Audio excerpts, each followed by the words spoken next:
Outside in, not inside out. Why are managers so clearly unable to identify the essential ingredients of their organization's success? The answer is that they insist on looking at the performance from the inside out rather than the outside in. It's that simple. We're like the fly in the honey. We become entrapped by our own organization. We become weighed down by policies, procedures, systems, processes, practices, and they become our managerial world. What's worse, they become the world. And like the fly in the honey, we just can't escape. If we're not careful, we become blind to reality. The reality of what it is and takes to be a successful organization, business unit, team, or manager. Welcome, manager. This is your host, Victor Marron, your strategic planning and performance management coach. Today, I want you to welcome to our new newsletter, Strategic Planning and Performance Management newsletter. We will be doing a series of 10 new modules on the topic of change management by just the great authors in this topic. You probably know a couple of them, such as John P. Kotter, David A. Gervin, Deborah E. Meyerson, and so much more. They are all great management thinkers and contributors to universities, managerial think tanks, and the HBR magazine. Change management is a great source for management development and high performance managers and teams. Said this, let's begin with our first model. Leading Change: Why Transformation Efforts Fail by John P. Kotter, the so-called father of the change management movement. So, let's begin with our management happenings. Please try to introduce briefly yourself, your job, your studies, your background. Try to remember, and if you want it, share with your colleagues in this peer group something that you heard, you write, you read about change management and its implications in our today's organization. Be brief. We would be glad to hear you.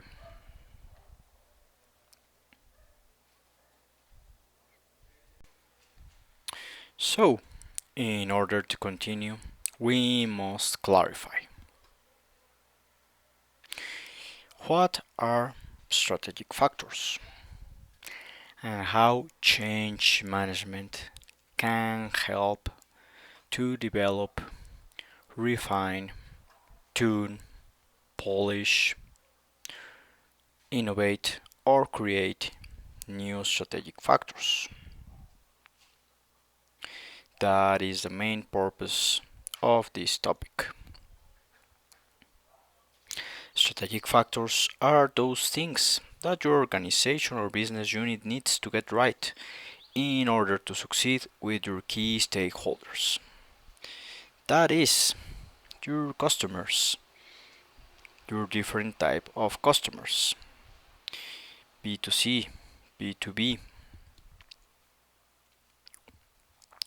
suppliers, your employees, your owners or corporate, and any other organization, business unit, or individual that you depend on for success.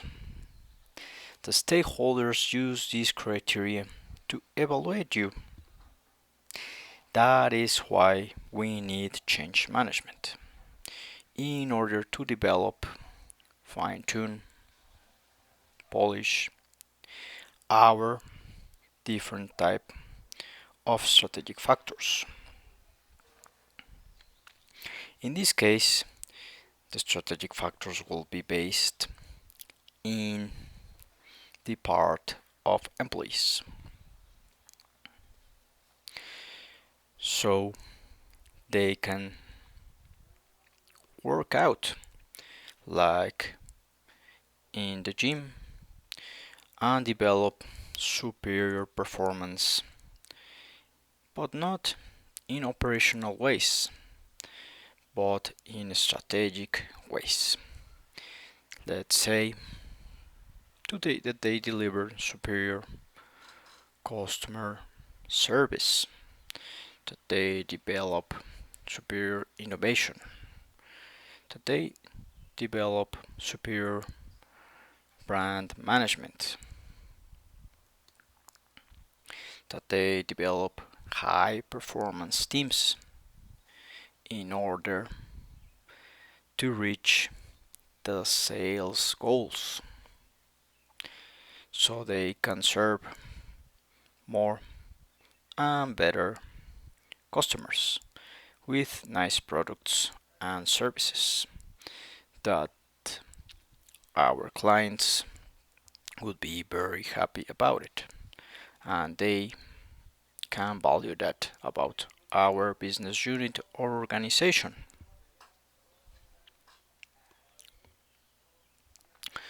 So, said that, let's begin in our topic. Leading change. Why transformation effort fail?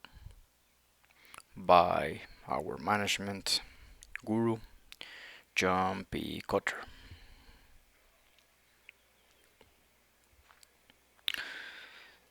Let's put this idea in brief. Most major change initiatives, whether intended to boost quality, improve culture, or reverse a corporate death, generate only lukewarm results. Many fail miserably. Why? Mr. Kotter remains and maintains that too many managers don't realize transformation is a process. It's like strategic planning, not an event. It advances through stages that build on each other, and it takes maybe a quarter, a semester, maybe a year. Pressure to accelerate the process. Managers tend to skip stages, but shortcuts never work. Equally troubling, even highly capable managers make critical mistakes, such as declaring victory too soon. The result? Loss of momentum, reversal of hard-won gains, and devastation of the entire transformation effort, and a mismatch or break between change management and strategic planning or strategic factors that employees must develop. By understanding the stages of change and the pitfalls unique to each stage, you boost your chances of a successful transformation. The payoff: your organization flexes with tectonic shifts in competitors, markets, and technologies, leaving rivals far behind. So, what is intended with this model? You'll be able to understand the key principles of change management. So you'll be able to write clear and quantified change management objectives. You'll be able to define competitive advantage clearly and conduct an effective competitive assessment based on the principles of change management. You'll be able to write clear and focused strategy for all your key stakeholders, not just customers, but your suppliers, your employees as key performers, owners or corporate, and all those who made your organization a success. If your focus is a non-profit organization or a business unit, you'll be able to develop strategy easily. You'll be able to explore the full range of strategic options, such as acquisition, alliances, and innovation. You'll be able to link strategy formulation with change management and performance management.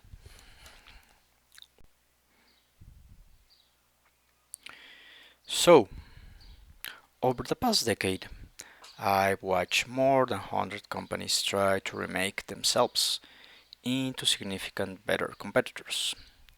They have included large organizations like Ford and small ones like Landmark Communications, companies based in the United States, General Motors, and elsewhere, corporations that were on their knees like famous airlines, and companies that were earning good money, like for example Bristol Myers.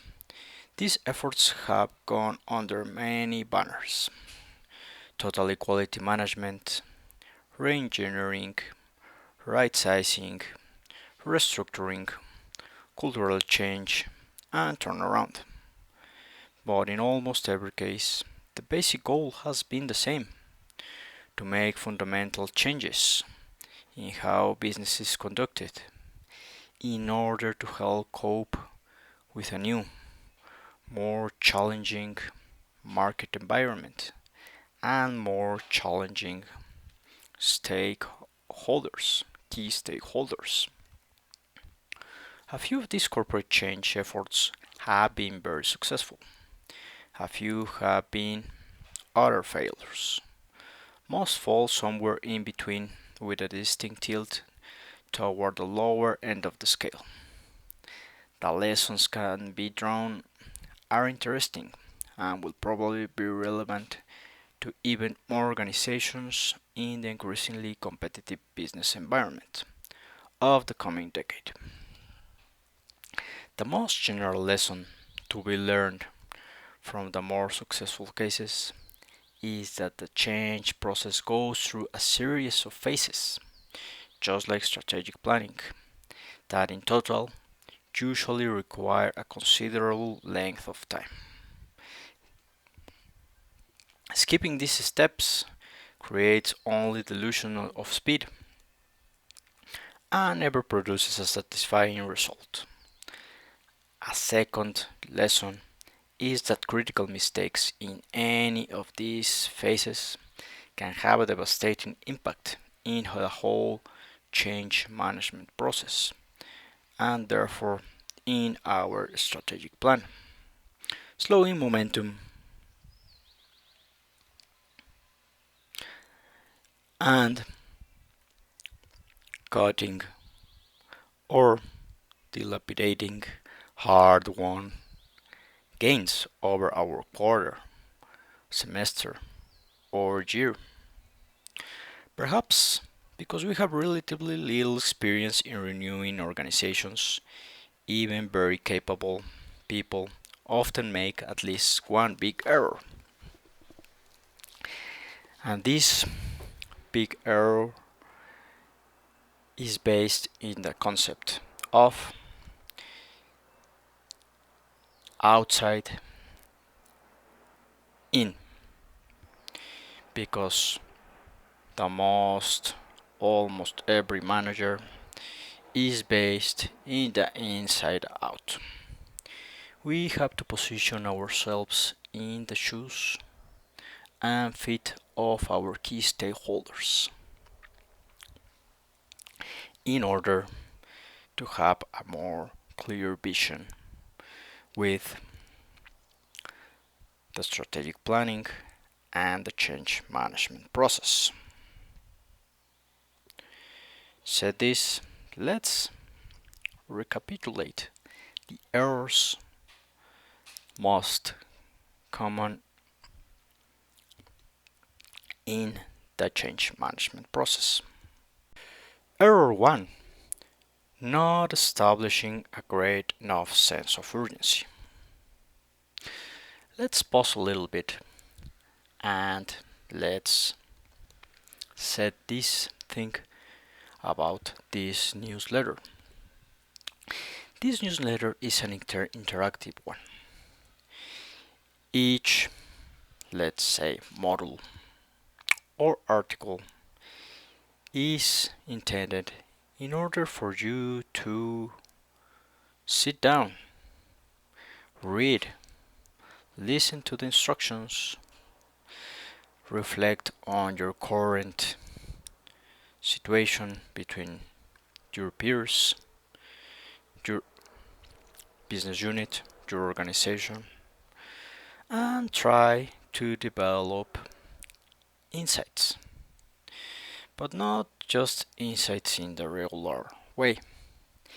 Insights that can be manageable, replicable, that can be shareable, that can be planned, that can be learnable, in order to have a real impact in our business unit, teams, or organization.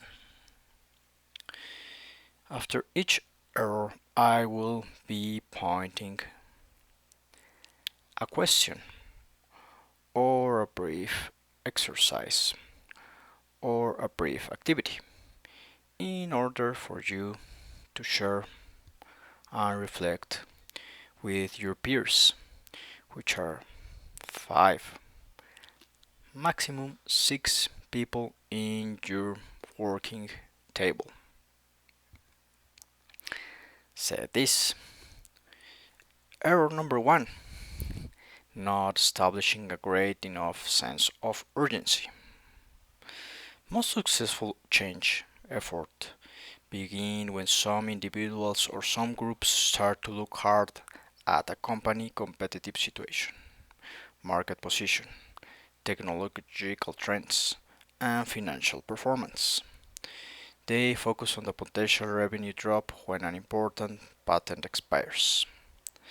The 5-year trend in declining margins in a core business or an emerging market that everyone seems to be ignoring. They then find ways to communicate this information broadly and dramatically, especially with respect to crises, potential crises, or great opportunities that are very timely. This first step is essential because just getting a transformation program started requires the aggressive cooperation of many individuals. Without motivation, that trigger that makes change happen, people won't help and the effort goes nowhere. Compared with other steps in the change management process, phase 1 can sound very easy. It is not. Well, over 50% of the companies I have watched fail in this first phase. What are the reasons for that failure?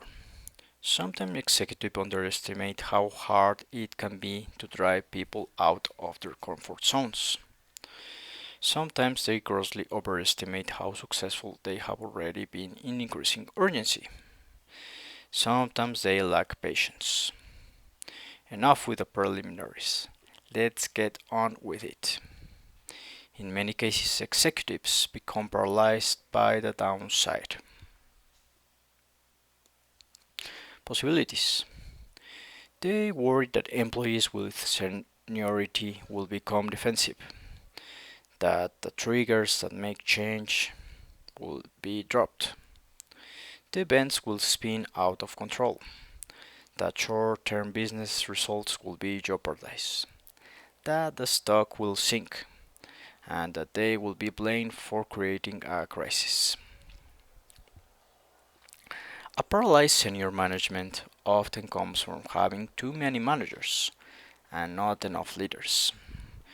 Management mandate is to minimize risk and to keep the current system operating. Change, by definition, requires creating a new system. Change requires a decision, which in turn always demands leadership. Phase 1 in a renewal process typically goes nowhere until enough real leaders and managers are promoted or hired into senior level jobs. Transformations often begin, and begin well, when an organization has a new head who is a good leader at heart and who sees the need for a major change. If the renewal target is the entire company, the CEO is key. But also, key is the middle and semi top managers.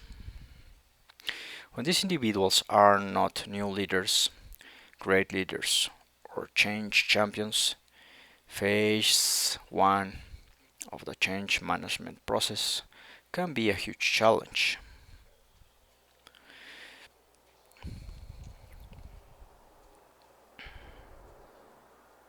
Bad business results are both a blessing and a curse in the first phase. On the positive side, losing money does catch people's attention, but it also gives less maneuvering room. With good business results, the opposite is true. Convincing people of the need for change is much harder, but you have more resources to help make changes or small changes.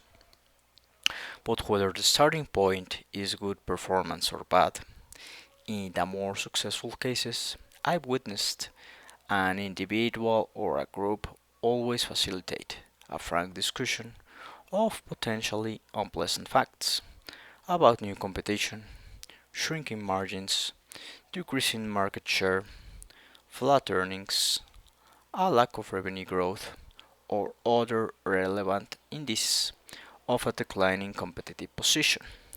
This is very important in competitive profiles in strategic planning because there seems to be an almost universal human tendency to shoot the bearer of bad news, especially if the head of the organization is not a change management champion. Executives in these companies often rely on outsiders to bring unwanted information, like consultants or coaches. Wall Street analysts, customers, and consultants can all be helpful in this regard. The purpose of all this activity, in the words of one former CEO of a large European company, is to make the status quo seem more dangerous than launching into the unknown. In a few of the most successful cases, a group has manufactured a crisis. One CEO deliberately engineered the largest accounting loss in the company history, creating huge pressures from Wall Street in the process. One division president commissioned first ever customer satisfaction service, knowing full well that the results would be terrible. He then made these findings public. On the surface, such moves can look unduly risky, but there is also risk in playing it too safe. When the urgency rate is not pumped up enough, that transformation process cannot succeed. And the long term future of the organization is put in jeopardy. When is the urgency rate high enough? From what I have seen, the answer is what about maybe 75% of a company management is honestly convinced that the business as usual is totally unacceptable. Anything less can produce very serious problems later on this process. So, said this, let's analyze within your peer group some actions that are needed in establishing a sense of urgency. Examine market and competitive realities for potential crises and untapped opportunities. Convince at least 75% of your managers that the status quo is more dangerous than the unknown. Some pitfalls: underestimating the difficulty of driving people from their comfort zones, becoming paralyzed by risks. So, in this stage 1, establishing a sense of urgency. What are your thoughts? What have you encountered in your organization? Do you think it is important to establish a sense of urgency or to make some service? Ask a couple of managers, middle, top managers that the status quo is more dangerous than the unknown. Try to make some recaps about your business unit or organization. What do you think of the market that you are in? It is intended to grow, to fall flat. What are your competitive realities? Make some competitor profiles, 2 or 3. What do you think are the strategic factors in the part of customers? Remember that the strategic factors are the whys of why customers buy to that company. There are several strategic factors. It could be customer service, price, range of products, their innovation, their good follow-up, their good relationship between clients and customers, their location, their availability. There are a lot of strategic factors in the customer area, but also try to imagine how is the status quo in your business unit. Let's say that you are part of an HR department. Do you think they are ready for change? The 75% or more are ready for change, or they think that the business as usual is good? So, please reflect for 5-10 minutes. Write your opinions down in your cardboards that will be provided.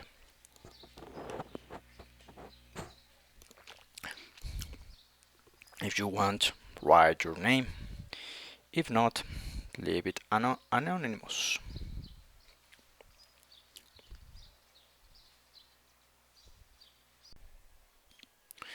Error 2. Not creating a powerful enough guiding coalition. Major renewal programs often start with just one or two people.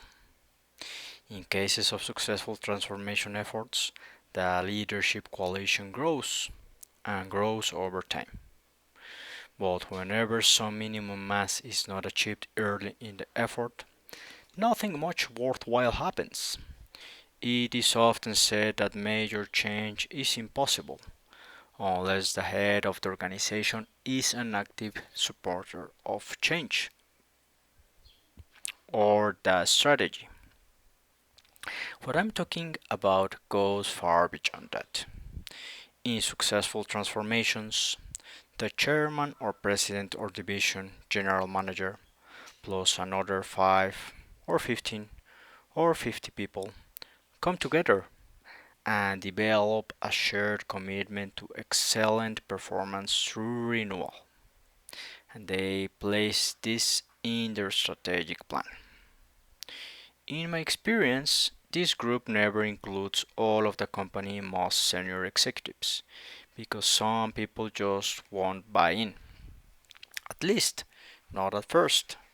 But in the most successful cases, the coalition is always pretty powerful. In terms of titles, information expertise, reputations, and relationships. In both small and large organizations, a successful guiding or planning team may consist of only 3 to 5 people during the first year of a renewal effort. But in big companies, the coalition needs to grow to the 20 to 50 range before much progress can be made in phase 3 and beyond. Senior managers always form the core of the group, but sometimes you find board members, a representative from a key customer, or even a powerful union leader. Because the guiding coalition includes members who are not part of senior management, it tends to operate outside of the normal hierarchy by definition. This can be awkward, but it is clearly necessary if the existing hierarchy were working well. There would be no need for major transformation, but since the current system is not working, reform generally demands activity outside of formal boundaries, expectation, and protocol. A high sense of urgency within the managerial ranks helps enormously in putting a guiding coalition together. But more is usually required. Someone needs to get these people together, help them develop a shared assessment of their company's problems and opportunities, and create a minimum level of trust and communication. Offsite retreats for 2 or 3 days are one of popular vehicle for accomplishing this task of these strategic or planning teams. I have seen many groups of 5 to 35 executives attend a series of these retreats over a period of months. Companies that fail in phase 2 usually underestimate the difference of producing change and thus the importance of a powerful guiding coalition or planning team. Sometimes they have no history of teamwork at the top and therefore undervalue the importance of this type of coalition. Sometimes they expect the team to be led by a staff executive from human resources or strategic planning instead of a key line manager. This all helps. It depends on the openness of your organization. No matter how capable or dedicated the staff head groups, without strong line leadership never achieve the power that is required. Efforts that don't have a powerful enough guiding coalition can make apparent progress for a while, but sooner or later the opposition gathers itself together and stop the change. Error number 3. Lacking a vision. And this is a very important step in the change management process. Vision derives from the strategic plan. It is part of the mission, vision, and it is translated into the change management process. In every successful transformation effort that I have seen, the guiding coalition develops a picture of the future that is relatively easy to communicate and appeals to customers, stockholders, stakeholders. A vision always goes beyond the numbers that are typically found in 5-year plans. A vision says something that helps clarify the direction in which an organization needs to move. Sometimes the first draft comes mostly from a single individual.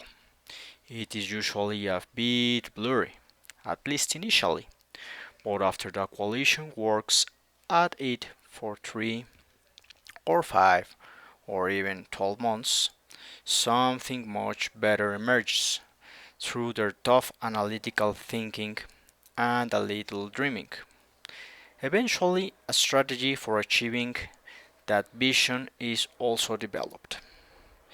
In what mid-sized European company, the first pass at a vision contained two-thirds of the basic ideas that were in the final product. The concept of global reach was in the initial version from the beginning. So was the idea of becoming preeminent in certain businesses. But one central idea in the final version, getting out of low value added activities, came only after a series of discussions over periods of several months. Without a sensible vision, a transformation effort can easily dissolve into a list of confusing and incompatible projects that can take the organization in the wrong direction or nowhere at all. They have no plan, or a plan so mixed up that the organization fails to address a good vision and direction. The reengineering project in the accounting department, the new 360-degree leadership degree performance appraisal from the human resources department, the plant's quality program, the cultural change project in the sales force will not add up in a meaningful way. People who are in the learning and development process and courses and models in the organization needs to have a clear vision. Why they are learning this, why this topic is part of the vision of the organization or business unit or team. They need to know this, and it has to be in a meaningful way. In failed transformations, you often find plenty of plans, directives, and programs, but no vision. In one case, a company gave out 4-inch thick notebooks describing its change effort, in mind-numbing detail. The books spell out procedures, goals, methods, deadlines, operations, and more content. But nowhere was there a clear and compelling statement of where all this plan was leading. Not surprisingly, most of the employees with whom I talked, and that this is very important. If you are a change agent, you need to talk with several employees from different departments or business units so that you can have like and form a trend or know a little bit what they are thinking about the vision, the plan, the change process. Not surprisingly, most of the employees were either confused or alienated. The big, thick books did not rally them together or inspire any change at all. In fact, they probably had just the opposite effect. few of the less successful cases that I have seen, management had a sense of direction, but it was too complicated or blurry to be useful. Recently, I asked an executive in a mid-sized company to describe his vision and received in return a barely comprehensible 30-minute lecture with no strategic planning, no stakeholders, no strategic factors at all. He only described me internal processes, operations, etc. Buried in his answer were the basic elements of a sound vision, but they were buried deeply. A useful rule of the thumb. If you can communicate the vision to someone in 5 minutes or less and get a reaction that signifies both understanding and interest, you are not yet done with this phase of the transformational process.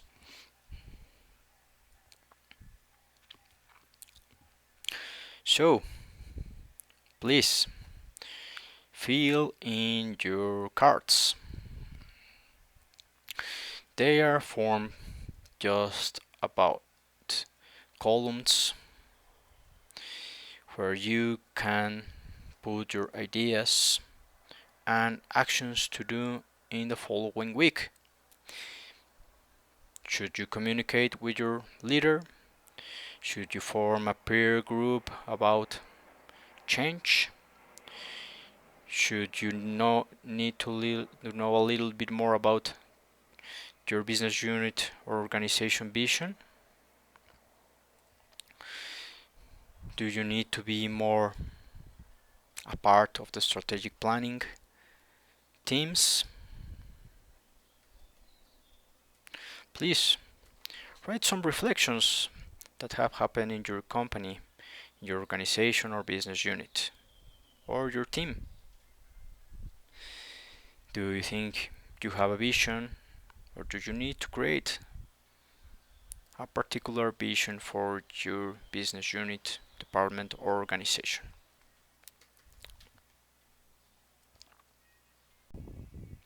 Hello, manager. This is your strategic planning and performance management coach, Victor Marromo. Let's continue this wonderful journey on change management. Before every error or step in change management, I like to give myself some support, some motivation, some skills, because they are the triggers of change. I like to recite some notes, starting with the wording I am, in order to energize myself and to give yourself a good presentation. Always believe in yourself. I am the most powerful I have ever been, with the best management information that I can share. I am walking into the wealthiest, healthiest, productive, and best version of myself. Everything I desire is on its way, because everything I desire is already mine. And what I desire today is that you learn, reflect a little bit about the potential change management can do for your organization, your business unit, your team, or yourself. So said this, let's continue. Error 4. Under communicating the vision by a factor of 10. I've seen 3 patterns with respect to communication. all very common. And remember, once you see patterns, you cannot unsee them. So, try to uncover them. Ask things. Ask people. You will start discovering patterns.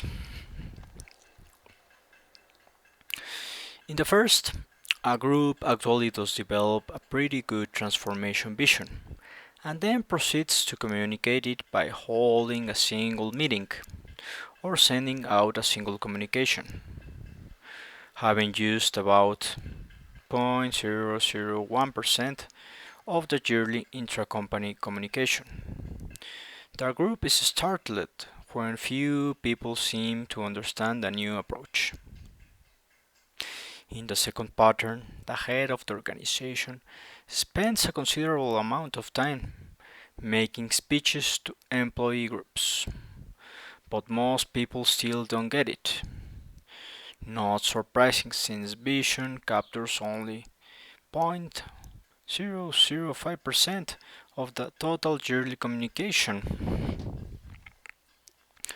Vision is very important in strategic planning and performance management. In the third pattern, much more effort goes into newsletters and speeches, but some very visible senior executives still behave in ways that are anti-ethical to the vision. The net result is that cynicism among the troops goes up, while belief in the communication goes down. Transformation is impossible unless hundreds of thousands of people are willing to help, often to the point of making short-term sacrifices. Employees will not make sacrifices, even if they are unhappy with the status quo, unless they believe that useful change is possible. Without credible communication, and a lot of it, the hearts and minds of the troops are never captured. The fourth phase is particularly challenging. If the short-term sacrifices include job losses, gaining understanding and support is tough when downsizing is a part of the vision. For this reason, successful visions usually include new growth possibilities and a commitment to treat fairly anyone who is laid off. Executives who communicate well incorporate messages into their hour-by-hour activities. In a routine discussion about business problem, they talk about how proposed solutions fit or don't fit into the bigger picture, into a regular performance appraisal. They talk about how the employee's behavior helps or undermines the vision. In a review of a division quarterly performance, they talk not only about the numbers, but also about how the division executives are contributing to the transformation. In a routine Q&A with employees at a company facility, they tie their answers back to renewal goals. In more successful transformation efforts, executives use all existing communication channels to broadcast the vision. They turn boring, unread company newsletters into lively articles about the vision. They take ritualistic, tedious quarterly management meetings and turn them into exciting discussions of the transformation. They throw out much of the company's generic management education and replace it with courses that focus on business problems and the new vision. The guiding principle is simple. Use every possible channel, especially those that are being wasted or non-essential information. Perhaps even more important, most of the executives I have known in successful cases of major change learn to walk the talk. They consciously attempt to become a living symbol of the new corporate culture. This is often not easy. A 60-year-old plant manager who has spent precious little time over 4 years thinking about customers will not suddenly behave in a customer oriented way. But I have witnessed just such a person change, and change a great deal. In that case, a high level of urgency helped. The fact that the man was a part of the guiding coalition and the vision creation team also helped. So did all the communication, which keeps reminding him of the desired behavior, and all the feedback from his peers and subordinates, which helped him see when he was not engaging in that behavior. Communication comes in both words and deeds, and the latter are often the most powerful form. Nothing undermines change more than behavior by important individuals that is inconsistent with their words. Please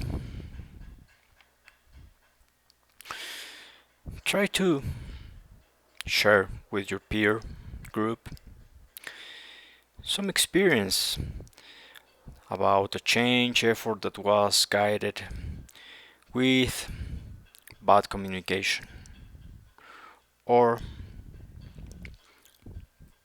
bad leadership in form of communication. What do you think it went wrong and why it started as a good thing but suddenly turned into something bad?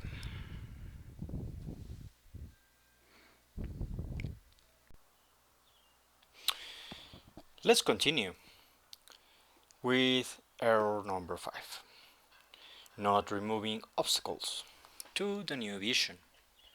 Successful transformations begin to involve large numbers of people at the process progress. Employees are involved to try new approaches, to develop new ideas, and to provide leadership. The only constraint is that the actions fit within the broad parameters of the overall vision. The more people involved, the better the outcome. To some degree, a guiding coalition empowers others to take action simply by successfully communicating the new direction. But communication is never sufficient by itself. Renewal also requires the removal of obstacles.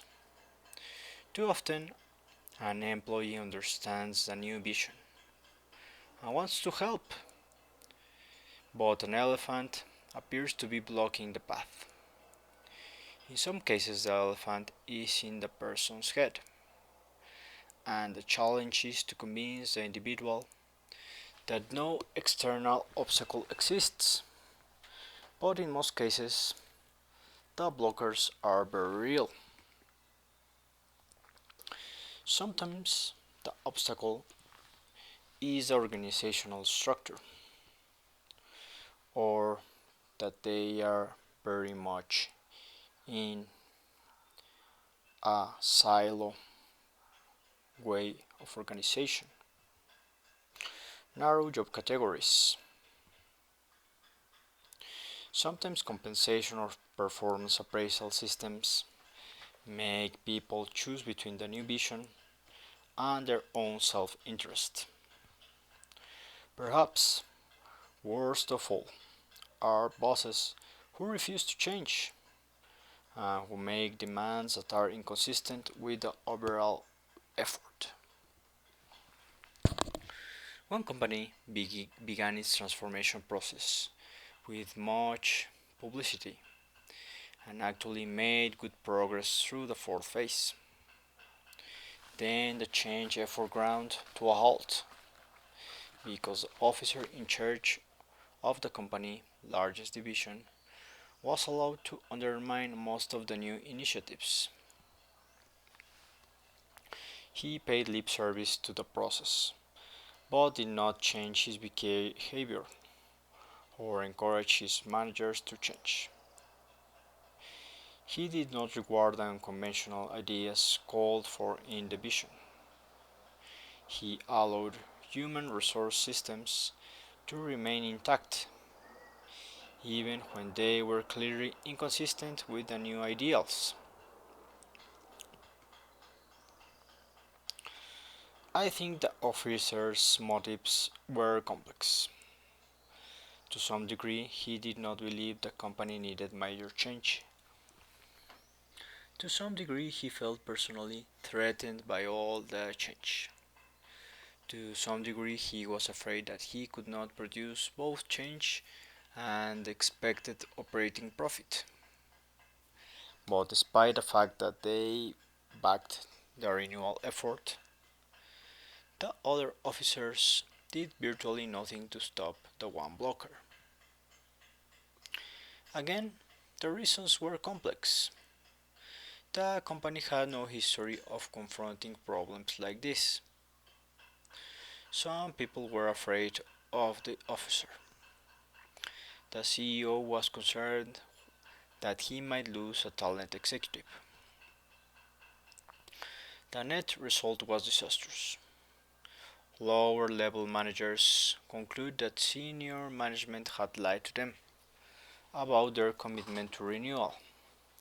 Cynicism grew, and the whole change effort collapsed. In the first half of a transformation or change, no organization has the momentum, power, or time to get rid of all obstacles, but the big ones must be confronted and removed. If the blocker is a person, it is important that he or she be treated fairly and in a way that is consistent with the new vision.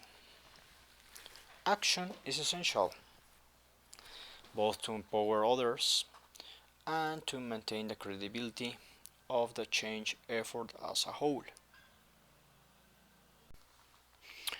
So, manager, how are you doing so far? What do you think about the first 5 errors?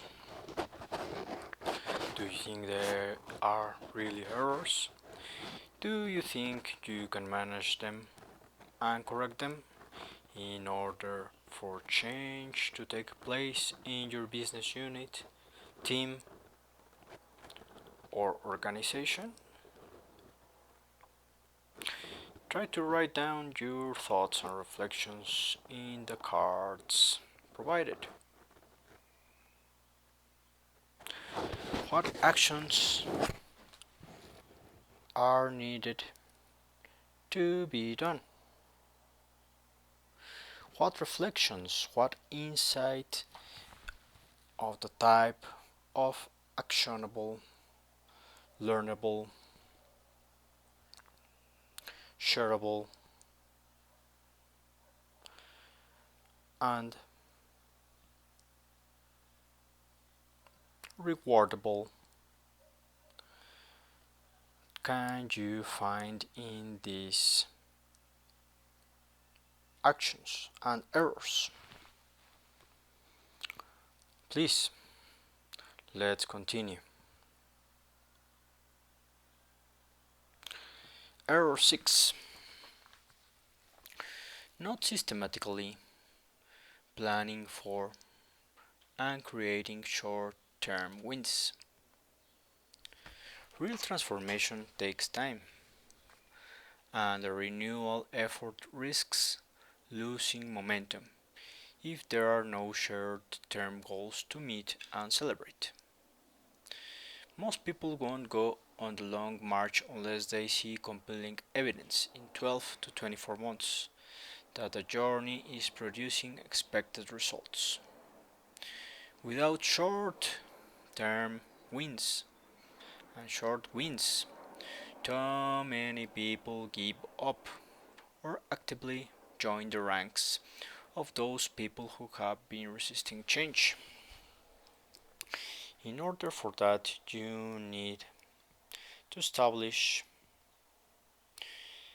some type of rewardable KPI insights in each phase of the change process. 1 to 2 years into a successful transformation effort, you find quality beginning to go up on certain indices, or the decline in net income stopping. You find some successful new product introductions, or an upward shift in market share.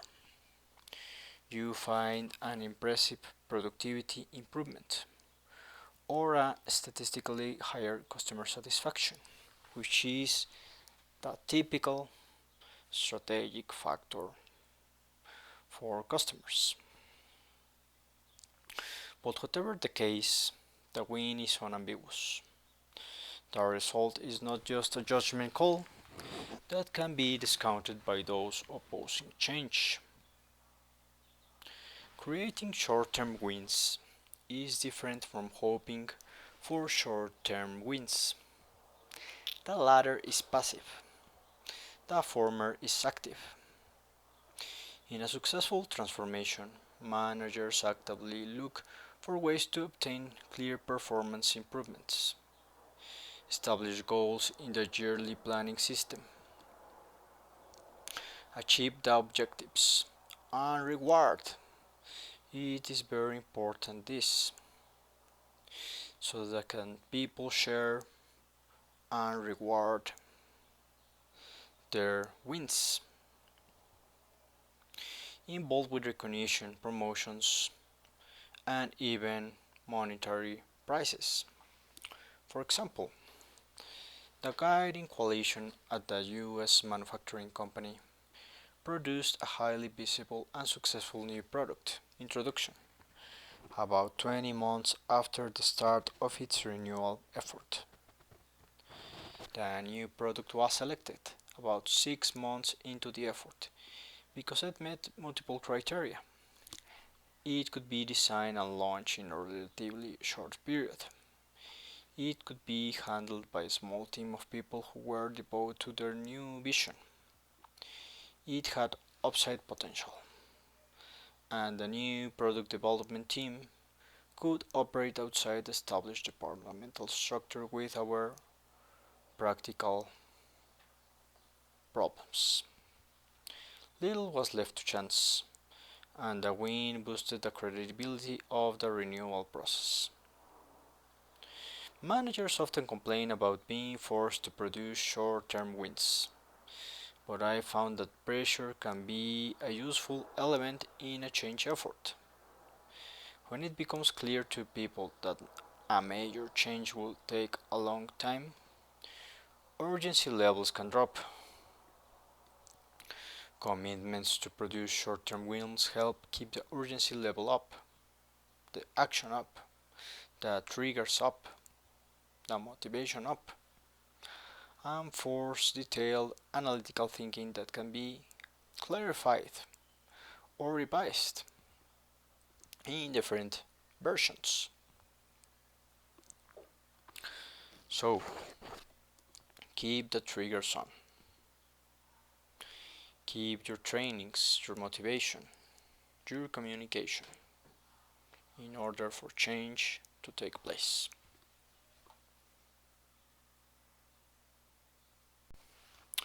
So, let's continue to move on. Error number 7. Declaring victory too soon. And this, my fellow managers, is of so much importance. A lot of managers who declare victory too soon and celebrate too soon often get the cold water of not achieving the change management process. After a few years of hard work, managers may be tempted to declare victory with the first clear performance improvement. While celebrating a win is fine, declaring the war won can be catastrophic. Until changes sink deeply into a company's culture, a process that maybe can take 5 to 10 years, new approaches are fragile and subject to regression. In the recent past, I've watched a dozen change efforts operate under the reengineering theme. In all but two cases, victory was declared, and expensive consultants were paid and thanked when the first major project was completed after 2 to 3 years. Within 2 more years, the useful changes that had been introduced slowly disappeared. In 2 of the 10 cases, it's hard to find any trace of that work today. Over the past 10 years, I've seen the same sort of thing happen to huge quality projects, organizational development efforts, practice and action in strategic planning, and more. Typically, the problems start early in the process. The urgency level is not intense enough. The guiding coalition is not powerful enough, and the vision is not clear enough. But it is the premature victory celebration that kills the momentum, and then the powerful forces associated with tradition take over. Ironically, it is often a combination of change initiators and change resistors that create the premature victory celebration. In their enthusiasm over a clear sign of progress, the initiators go overboard. Then they are joined by resistors who are quick to spot any opportunity to stop change. After the celebration is over, the resistors point to the victory as a sign that the war has been won and the troops should be sent home. Weary troops allow themselves to be convinced that they won. Once home, the foot soldiers are reluctant to climb back on the ships. Soon thereafter, change comes to a halt, and tradition creeps back in. Instead of declaring victory, leaders of successful efforts use the credibility afforded by short-term wins to tackle even bigger problems. They go after systems and structures that are not consistent with the transformation vision and have not been confronted before. They pay great attention to who is promoted, who is hired, and how people are developed. They include new engineering projects that are even bigger in scope than the initial ones. They understand that renewal efforts take not months, but maybe years.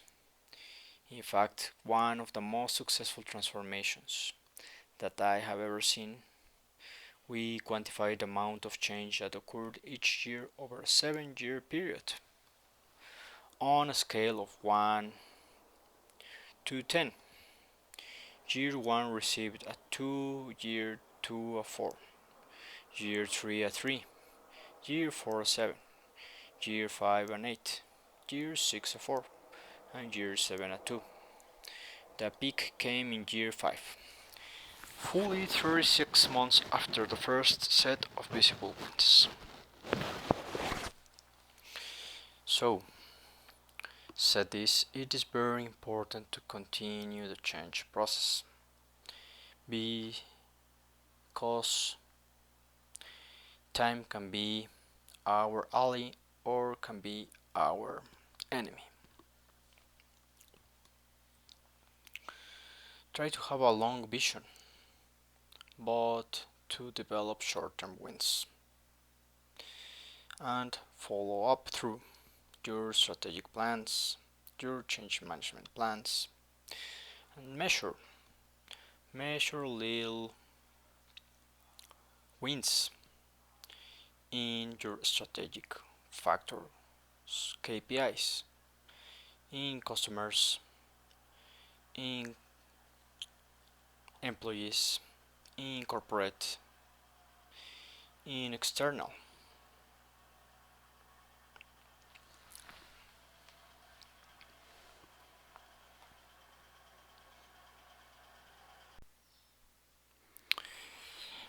So, let's continue with the last error in the process of change management. Not anchoring changes in the corporation's culture. In the final analysis, change sticks when it becomes the way we do things around here. When it seeps into the bloodstream of the corporate body. Until new behaviors are rooted in social norms and shared values, they are subject to degradation as soon as the pressure for change is removed. Two factors are particularly important in institutionalizing change in a corporate culture. The first is a conscious attempt to show people how the new approaches, behaviors, and attitudes have helped improve performance. When people are left on their own to make the connections, they sometimes create very inaccurate links. For example, because results improved while charismatic Harry was the boss, the troops link his mostly idiosyncratic style with those results, instead of seeing how their own improved customer service and productivity were instrumental. Helping people see the right connections requires communication. Indeed, one company was relentless and it paid off enormously. Time was spent at every major management meeting to discuss why performance was increasing. The company newspaper ran article after article showing how changes had boosted earnings. The second factor is taking sufficient time to make sure that the next generation of top management and middle management really does personify the new approach. If the requirements for promotion don't change, renewal rarely lasts. One bad succession decision at the top of an organization can underestimate and undermine a decade of hard work. Pure succession decisions are possible when boards of directors are not an integral part of the renewal effort. In at least three instances, I have seen the champion for change was the retiring executive, and although his successor was not a resistor, he was not a change champion. Because the boards did not understand the transformations in any detail. They could not see that their choices were not good fits. The retiring executive in one case tried unsuccessfully to talk his board into a less seasoned candidate who better personified the transformation. In the other two cases, the CEOs did not resist the board's choices because they felt the transformation could not be undone by their successors. They were wrong. Within 2 years, signs of renewal began to disappear at both companies. There are still more mistakes that people make, but these 8 are the big ones. I realized that in a short course, everything is made to sound a bit too simplistic. In reality, every and even successful change efforts are messy and full of surprises. but just as a relatively simple vision is needed to guide people through a major change. So, a vision of the change process can reduce the error rate, and fewer errors can spell the difference between success and failure in your change management process. So, please, manager, I urge you to fill in the blanks about the 8 errors. What actions are needed to address each error? What reflections, past experiences you had in your own organizations or business unit? What new insights can you figure out of this topic? Do you think that insights that are actionable, learnable, shareable, and rewardable are good insights? Please comment and take your notes.